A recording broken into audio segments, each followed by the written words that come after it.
Let me give you an impossible task. Imagine MS Dhoni और Virat Kohli posting a video begging Indians to come watch them play cricket. कर पा रहे हो imagine? नहीं ना, बहुत difficult है और वो इसलिए क्योंकि उसकी कभी ज़रूरत ही नहीं पड़ेगी. Now watch this. To all of you who have lost hope or do not have any hope in Indian football, I request you, come and watch us in the stadiums. I mean, it's not fun to criticize or abuse on internet. Come to the stadium, do it on our face, scream at us, shout at us, abuse us. Who knows, one day, we might change you guys. You might start cheering for us.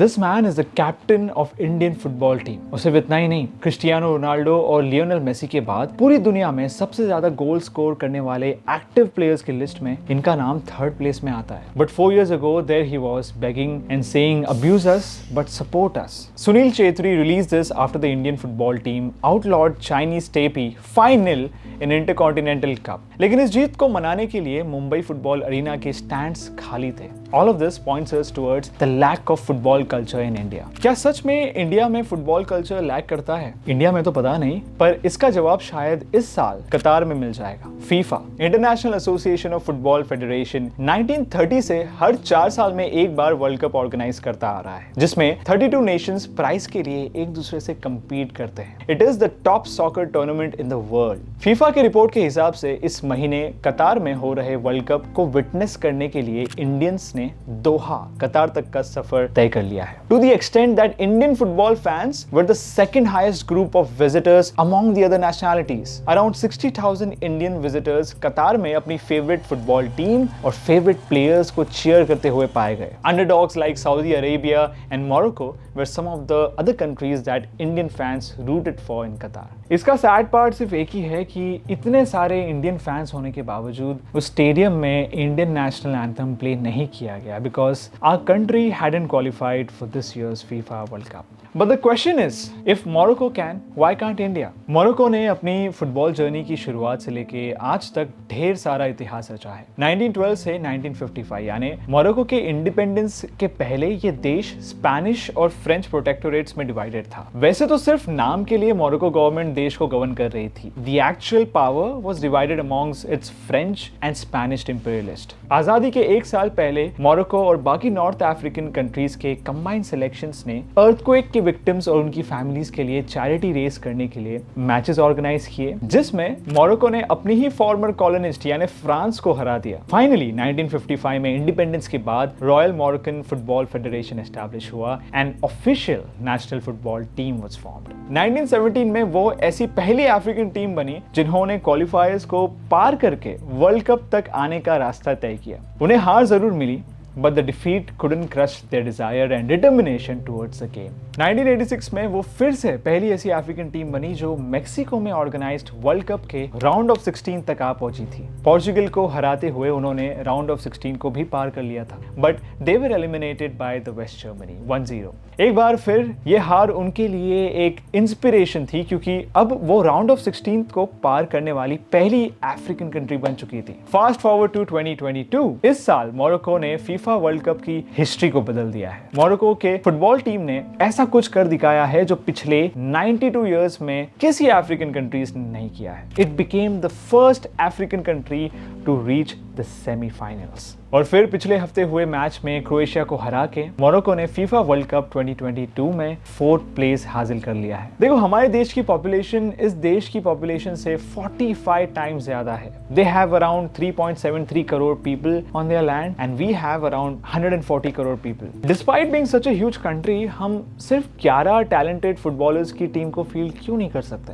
देखो, football का India में cricket जितना popular नहीं होने के बहुत से reasons है. There are tons of other reason जिनकी वजह से इंडियन फुटबॉल टीम वो नहीं कर पाती जो मोरक्को जैसी देश की टीम्स कर पाती हैं. But before we explore the reasons for the lack of football culture in India, let us have a look at India's greatest mistake in the history of Indian football. So India में football की शुरुआत 1877 में हुई थी. ये game India में British soldiers ने introduce किया था और यहीं पर फुटबॉल का 3rd oldest competition Durand cup establish हुआ. कैलकाटा ब्रिटिश कैपिटल होने के साथ साथ तब फुटबॉल कैपिटल भी था and it turn into a hub for Indian football. Indian football की बात करते वक्त मोहन बागान एथलेटिक क्लब का जिक्र ना हो ऐसा हो नहीं सकता। 1889 में कोलकाता में एस्टैब्लिश हुए इस क्लब ने इंडियन फुटबॉल सिनेरियो में बहुत बड़ा रोल प्ले किया है। फुटबॉल की शुरुआत तो इंडिया में बहुत अच्छी रही। 1911 में मोहन बागान एसी ने ईस्ट यॉर्कशायर रेजिमेंट को हराकर इंडियन फुटबॉल के राइज को मार्क कर दिया था। धीरे धीरे Indian football team internationally famous होने लगे, लेकिन 1948 के लंदन ओलंपिक्स ने उन्हें एक रिकॉग्निशन दिया। No, I mean they did not win the tournament, they won respect barefootedly. You heard it right. France के सामने हार जाने के बाद भी उन्हें उनकी परफॉर्मेंस और स्पोर्टिंग मैनर के लिए पूरे स्टेडियम से स्टैंडिंग ओवेशन मिला। The greatest mistake in the Indian football scenario, this paved a path to one of the greatest opportunities. 1950s के फीफा वर्ल्ड कप में इंडियन फुटबॉल टीम को invite किया गया था। वो इस टूर्नामेंट में बाय डिफॉल्ट क्वालिफाई हो गए थे क्योंकि बाकी के एशियन टीम्स ने क्वालिफिकेशन राउंड से पहले ही बैक ऑफ कर दिया था। लेकिन इंडिया कभी ब्राजील गया ही नहीं। एक कॉमन मिथ ये है कि इंडियन फुटबॉल टीम को खेलने नहीं दिया गया क्योंकि वो बेयर फुटेड ही खेलना चाहते थे। They were not willing to wear shoes during the game, but वो सच्चाई नहीं थी। दूसरा रीजन ऐसा बताया जाता है कि इंडिया के पास ब्राजील ट्रिप के लिए पैसे ही नहीं थे। Not so convincing, right? As the organizers in the Brazil had offered to pay for the trip. All Indian Football Federation, AIFF, or let's say the BCCI of Indian football scenario had a different announcement to make altogether. India के FIFA से withdrawal के लिए reasons देते हुए उन्होंने ये कहा कि टीम सिलेक्शन प्रोसेस में कुछ डिसएग्रीमेंट्स हुए और प्रैक्टिस के लिए सफिशिएंट टाइम नहीं मिल पा रहा था। लेकिन सैलिन माना का कहना कुछ और था। He is known to be the best defender that India has ever produced. और अगर 1950 के फीफा वर्ल्ड कप में इंडिया पार्टिसिपेट करती तो शायद सैलिन माना ही टीम को लीड करते। उनके हिसाब से AIFF के लिए फीफा एक सीरियस डील थी ही नहीं। They were more interested in the Olympics rather than Brazil's invitation for the world cup. जो भी हो, 1950s में हुई गलती अगर ना होती तो आज शायद इंडियन फुटबॉल सिनेरियो आसमान छू रहा होता, which for sure is not the case today. So 1992 में इंडिया का फीफा रैंक 143 था और 4 साल बाद 1996 में इंडिया फीफा के टॉप 100 टीम्स का हिस्सा बन चुका था by securing the rank 94. अब ये रैंकिंग आज तक की best Indian football team ranking मानी जाती है क्योंकि इसके बाद लैक ऑफ कंसिस्टेंसी की वजह से इंडिया का रैंकिंग धीरे धीरे डिक्लाइन होना शुरू हो गया। 2015 saw the lowest ever ranking in the history of Indian football. हमारा देश 173 पोजीशन पर था। लेकिन इस दौरान इंडियन फुटबॉल सिनेरियो में कई सारे मेजर चेंजेस भी होना शुरू हो रहे थे। अक्टूबर 2014 में इंडियन सुपर लीग के मैचेस शुरू हो गए थे। This was a solid platform for Indian football players to display their talent. इसके साथ ही ISL की वजह से Indian players classy foreign players के साथ क्लोज कांटेक्ट में आए, which for sure proved to be learning experience for them. 2015 में south Asian football federation championship जीतकर और 2018 फीफा वर्ल्ड कप क्वालिफायर्स के सेकंड राउंड तक पहुंचकर इंडियन फुटबॉल टीम ने अपना रैंक 26 प्लेस से बढ़ाया। It was now at 135th position in the FIFA ranking. The rise continued as the team entered the big year 2017. India remained unbeaten throughout the calendar year, drawing 2 and winning 7 of their 9 fixtures. Indian team 2019 AFC Asian cup के लिए भी qualify हो चुकी थी। 21 साल में फिर एक बार इंडिया फीफा के टॉप 100 टीम्स में एक थी। 2019 में इंडिया की entry as a 97th rank team हुई, लेकिन साल खत्म हुआ 108 स्पॉट पर। अप्स एंड डाउन से गुजरते हुए Indian football team currently 106 rank पे है। अब इस पूरे जर्नी को एनालाइज किया जाए तो एक बात साफ होती है that Indian football team is one of the strongest. लेकिन इस सब के बाद भी रीसेंट हिस्ट्री में इंडिया इंटरनेशनली अनरिकॉग्नाइज्ड टीम रही है। One of the most common reason is the influence of other popular sports like cricket, hockey and kabaddi. Thanks to their long tradition in games की इंडिया में एक strong following हमेशा से रही है और इसी वजह से फुटबॉल को ये गेम्स आसानी से ओवरशैडो कर पाते हैं। 1983 में क्रिकेट वर्ल्ड कप जीतने के बाद इंडिया में क्रिकेट की पॉपुलैरिटी बहुत ज्यादा बढ़ गई। इतनी की पॉपुलैरिटी के मामले में आज भी क्रिकेट को कोई और स्पोर्ट्स टक्कर नहीं दे सकता। इंडियन न्यूज़पेपर के स्पोर्ट्स सेक्शन से लेकर बॉलीवुड मूवीज तक हर जगह क्रिकेट को ही प्रमोट किया जाता है। इंडिया के यंग पॉपुलेशन के स्पोर्ट्स करियर चॉइसेस पे भी इसका असर पड़ता है। खाली स्टेडियम में फुटबॉल खेलने से बेहतर है कि भरे हुए स्टेडियम में क्रिकेट खेले, राइट? It makes sense. और ऐसी रीजंस की वजह से प्राइवेट कंपनीज तो दूर, गवर्नमेंट भी फुटबॉल जैसे स्पोर्ट्स में इन्वेस्ट नहीं करती and the result is lack of infrastructure, very few high quality pitches and training facilities. These have become some of the major reasons why the Indian national team find it very difficult to compete at the highest level. 3 crore Indians European football leagues consume करते हैं, लेकिन जब Indian league, संतोष trophy और Nehru cup जैसे Indian football competitions की बात आ जाए तो ये 3 करोड़ फुटबॉल फैंस मुंह फेर लेते हैं। ऐसा क्यों? Well, Indian football fans complain about the quality of sports in India. Okay, but what is responsible for the lower quality of football? सोचो, ऐसा क्या है जिसकी वजह से इंडिया किसी भी फील्ड में आगे नहीं बढ़ पाता? 10 letters, 1 word, corruption. 2018 में 14 ट्रॉफीज के विनर गॉडविन फ्रैंको ने खुद एक ट्वीट किया था where he had exposed the corruption in the Indian football. कई सारे क्लब्स ना बुरे performance, poor form, lack of fitness के बावजूद भी प्लेयर्स को साइन कर लेते हैं. Such corrupt attitudes and activities happens to be the major reason why football is falling in India.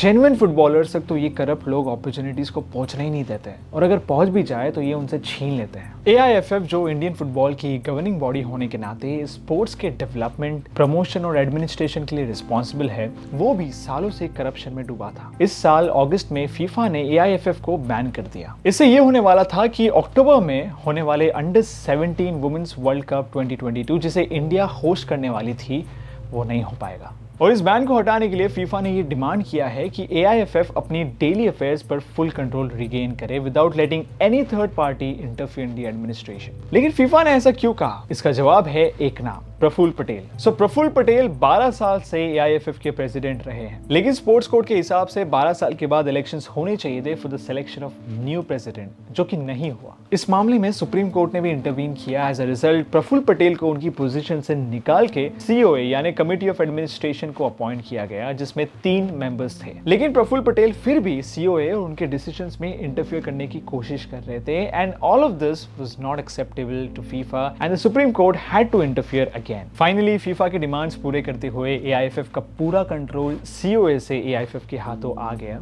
और बैन को रीइंस्टेट करते हुए अंडर 17 वुमेन्स वर्ल्ड कप को होस्ट करने के राइट्स फिर से इंडिया को दे दिए गए.